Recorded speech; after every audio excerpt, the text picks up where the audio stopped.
Actually एक typical Bengali house hold में पली बड़ी हूँ।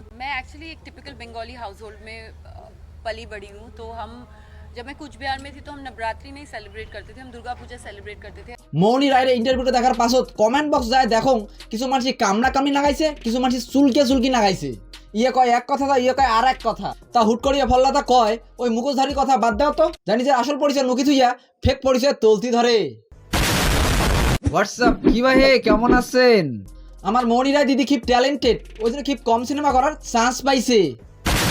দিদি কত্থক ডান্সার, মডেল, সিঙ্গার, কিন্তু দিদির এত ট্যালেন্ট থাকার পরেও নাগিন সিরিয়াল আর গলি গলি আইটেম সং নাচিয়া জনপ্রিয়তা পায়। আমার দিদি জানে যে একটা ব্র্যান্ড, গলি গলি সবাই জানে, সবাই চেনে।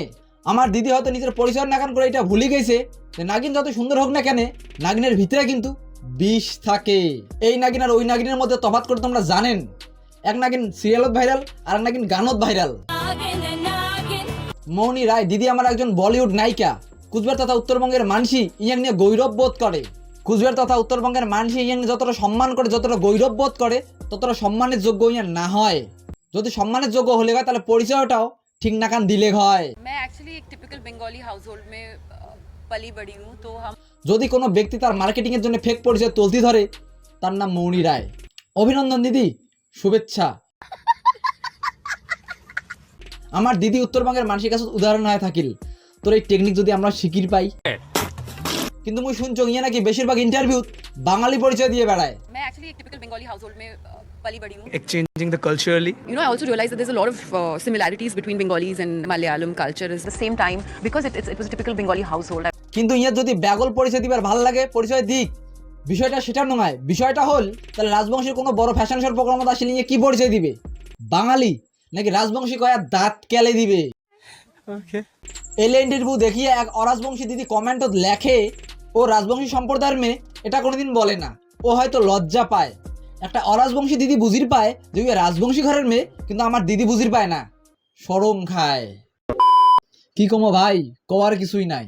সত্যি এদিক থেকে স্বপ্না বর্মন নিয়ে গৌরব করার মতন, কারণ যে স্বপ্না বর্মন বিদেশের মাটি থেকে নিজের দমে সোনা যেতে আনছে এই দেশত, এবং আনার পরেও উনি যে উত্তরবঙ্গের রাজবংশী ঘরের মাটির ছাওয়া এটা তার পরিচয় দিয়ে দিছে, সত্যি এটা গৌরব করার মতো। ওই যে পরিচয় দেয়, ওই যে রাজবংশী ঘরের ছাওয়া, সত্যি গৌরব করার মতো। তো স্বপ্নাদির উদ্দেশ্যে আমি একটা কথা কম, যে রাস্তায় চললে না আলোচনা সমালোচনা হবেই, সুতরাং মানুষের কথা কান না দিয়া নিজের পথে আগে যাওয়াটা বোধহয় ভাল। তুই যে নয়া জীবন শুরু করে দিচ্ছিস তার জন্য একটা শুভাঞ্জা জানা, আগে যা। এই সুন্দরী কমলা যে লোক গান, যে মাটির গান, এই গানের সাথে আইটেম সঙ্গে নাচ মিক্সচার করিয়া বিকৃত করিয়া ছেঁড়াবেড়া করে ফেলাইছে এক কথায়। দিদি বোধহয় হয়তো মনে করে এটা না আমাদের থেকে গান, এমন করে নাচের বোধহয় মানুষগুলো বেশি খুশি হবে। দিদি হয়তো এটা ভুলে গেছে যে লোকগানের প্রতি মানুষের যে ইমোশন, আইটেম সঙ্গের প্রতি মানুষের যে ইমোশন, দুইটা আলাদা আলাদা হয়। প্রথম যারা শুনছো মৌনি রায় কুচবিহারের রাজবংশী ঘরের মেয়ে, কুচবিহারের সাধারণ মানুষের যেমন গৌরববোধ হয়েছে, মোরও ঠিক তেমনই গৌরববোধ হয়েছে। কাশিয়া বাগান যেমন দূর থাকিয়ে ঘন দেখা যায়, বগল গেলে ফাংফাঙা, ঠিক তেমন মৌনি রায়ের ইন্টারভিউগুলো দেখার পাছত মোরও মনে হয়েছে কাশিয়া বাগানের নাকান মৌনি রায়ের ট্যালেন্টও বোধ হয় ফাংফাঙা। দিদি আমার ভেজিটেরিয়ান, মাছ মাংস কিছু খায় না। ডিমের ঝোলটা দিদির ভীষণ প্রিয়, ওই যে ডিমের ঝোলটা মাঝে মাঝে খায়। আমি ভেজিটেরিয়ান, মাছ মাংস খাই না, কিন্তু বাকি যত সবজি তরকারি whatever you give me, ডিমের ঝোল খুব ভালো লাগে খেতে। এই কথাগুলো শোনার পাছত কিছু মানুষ হয়তো কবে যে তুমি এভাবে বলতে পারো না, ও নিজের যোগ্যতা ওখানে গেছে। আচ্ছা ভাই, ব্যাপারটা হল স্ট্রাগলের সময় কাউ 5 প্লেট বাস দিয়া ঢোকা দেয় না, নিজের যোগ্যতায় সবাই জায়গা বানায়। দিদির এই কথাগুলো শোনার পরে মনে হয় না দিদি কোনোদিন শীতল আলোটা খাইছে, কিন্তু হয়তো দিদির দুর্ভাগ্য, কারণ বিদেশ থেকে মানুষ এসে শীতলের আলোটা খাওয়া গেছে। আর দিদির যেটি কোনো জন্মস্থান সে জায়গার দেশীয় খাবার শীতলের আলোটা দিদির ভাগ্যে জোটে নাই। সত্যি দিদির এটা দুর্ভাগ্য। কোনো ব্যক্তি তার নিজের কি পরিচয় দেবে সেটা তার বিষয়। তোমরা খালি ফাঁকতে খালি তোমার ঘরের মেয়ে, তোমার ঘরের মেয়ে কয়া চিল্লাহাল্লা করেন, কোনো লাভ নাই ভাই। উনি যদি একবারে আসে, যদি তোমার ঘরের মেয়ে কয়া যদি পরিচয় নাই দেয়, তাহলে কেন করিয়া তোমার ঘরের মেয়ে হয়ে গেল কন্তলা। একটা কথা আছে না, তোমরা করেন মাই মাই, তোমার মাইনত চোখত জলে নাই।